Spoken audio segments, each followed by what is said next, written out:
30 April 2026 रोजी पिंपरी पुणे येथील doctor D Y. Patil विद्यापीठानं आयोजित केलेली भारतीय विद्यापीठ संघाची ऐतिहासिक 100वी वार्षिक महासभा आणि कुलगुरूंची राष्ट्रीय परिषद आज उत्साहात आणि यशस्वीरित्या संपन्न झाली. भारतीय उच्च शिक्षणाच्या प्रवासातील हा एक महत्त्वपूर्ण टप्पा ठरलाय. या 3 दिवसीय राष्ट्रीय शैक्षणिक महाकुंभात देशभरातील कुलगुरू, धोरणकर्ते, शिक्षण क्षेत्रातील दिग्गज आणि तज्ज्ञ एकत्र आले होते. विकसित भारत 2047 या व्यापक संकल्पनेखाली भारतीय उच्च शिक्षणाचे भवितव्य आणि त्यापुढील दिशा यावर या परिषदेत सखोल मंथन करण्यात आलं.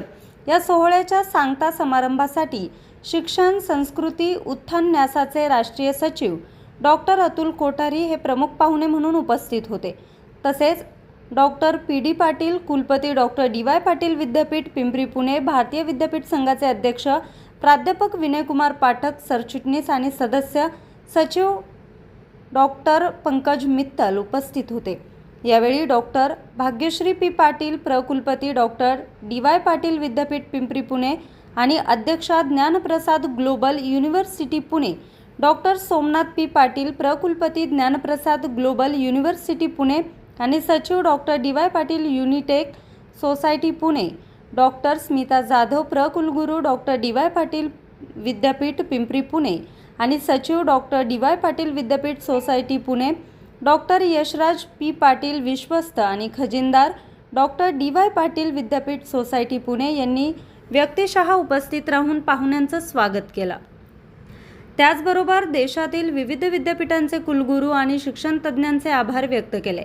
डॉक्टर अतुल कोठारी म्हणाले की या 3 दिवसीय परिषदेनं आपणा सर्वांना एक समृद्ध वैचारिक शिदोरी दिली आहे. मात्र मिळालेलं हे ज्ञान केवळ चर्चेपुरतं मर्यादित न ठेवता ते आपल्या प्रत्यक्ष कार्यक्षेत्रात रुजवणं अधिक महत्त्वाचं आहे. सर्व विद्यापीठांनी आधुनिकतेची कास धरताना भारतीय ज्ञान परंपरेचं जतन करून आत्मनिर्भर भारत घडवण्यासाठी योगदान देणं काळाची गरज आहे. आपण विकासात्मक परिवर्तनाचे नेहमीच स्वागत केलंय, परंतु हे परिवर्तन घडवून आणताना पर्यावरण रक्षण, मानवी मूल्ये, सार्वजनिक आरोग्य याचा गांभीर्यानं विचार करणं अनिवार्य आहे. समाजाला सकारात्मक मूल्याधिष्ठित ज्ञान देणं हे विद्यापीठांची आद्य जबाबदारी आहे.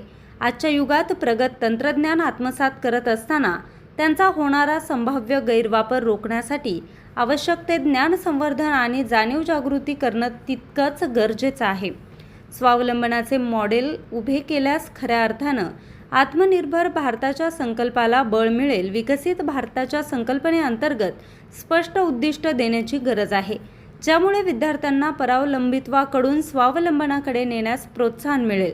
जोपर्यंत आपली शिक्षण व्यवस्था स्वयंपूर्ण होत नाही, तोपर्यंत आपण खरी आत्मनिर्भरता साध्य करू शकत नाही. दुर्दैवानं आज देखील आपले अनेक अभ्यासक्रम भारताबाहेरून प्रभावित किंवा घेतलेले असतात.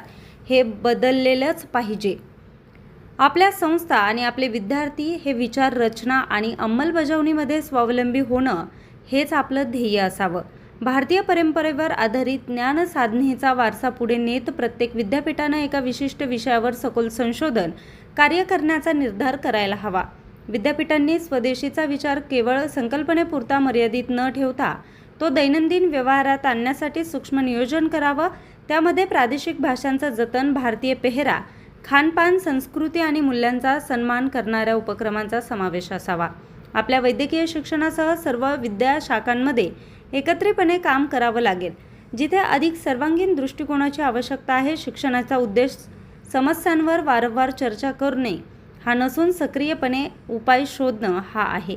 राष्ट्रासमोर असलेल्या प्रत्येक आव्हानाकडे नवोपक्रम आणि प्रगतीची संधी म्हणून पाहिलं पाहिजे. जर आपण आव्हानांचे संधीत रूपांतर करू शकलो तर आपण खऱ्या अर्थानं विकसित भारताची भावना आणि मानवी प्रगतीचं व्यापक ध्येय पूर्ण करू शकू. Doctor PD. पाटील, कुलपती डॉक्टर डी.वाय. पाटील विद्यापीठ पिंपरी पुणे म्हणाले की भारतीय विद्यापीठ संघाचे हे 100वे संमेलन म्हणजे भारतातील उच्च शिक्षणासाठी आत्मचिंतन आणि जबाबदारीची जाणीव करून देणारा क्षण. आपण जेव्हा विकसित भारत शिक्षण अधिष्ठान विधेयक 2025 वर चर्चा करत आहोत, तेव्हा शैक्षणिक दर्जा उंचावणारी, नवोन्मेषाला चालना देणारी आणि सर्वांसाठी समावेशक संधी सुनिश्चित करणारी चौकट उभारणं अत्यंत महत्त्वाचं आहे. शिक्षण संस्थांनी भविष्यातील आव्हानांसाठी सज्ज, जागतिक स्तरावर सुसंगत आणि राष्ट्रीय प्राधान्यक्रमांशी जोडलेली परिसंस्था निर्माण करण्यासाठी एकत्रितपणे काम केलं पाहिजे. डॉक्टर भाग्यश्री पी पाटील, प्रकुलपती डॉक्टर डी.वाय. पाटील विद्यापीठ पुणे पुढे म्हणाल्या की हे ऐतिहासिक व्यासपीठ वेगानं बदलणाऱ्या जगात शिक्षणाची दिशा ठरवण्यासाठी शैक्षणिक धोरणांना एकत्र आणते. आपले लक्ष प्रामुख्यानं गुणवत्ता, आंतरविद्याशाखीय शिक्षण आणि समाजाच्या खऱ्या गरजांना प्रतिसाद देणाऱ्या अर्थपूर्ण संशोधनावर असलं पाहिजे.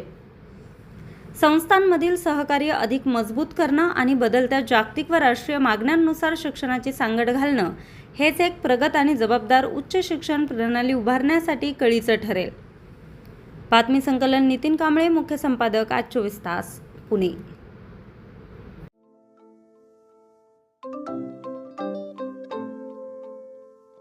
नवनवीन आणि ताज्या घडामोडींसाठी आज 24 तास सबस्क्राईब करा.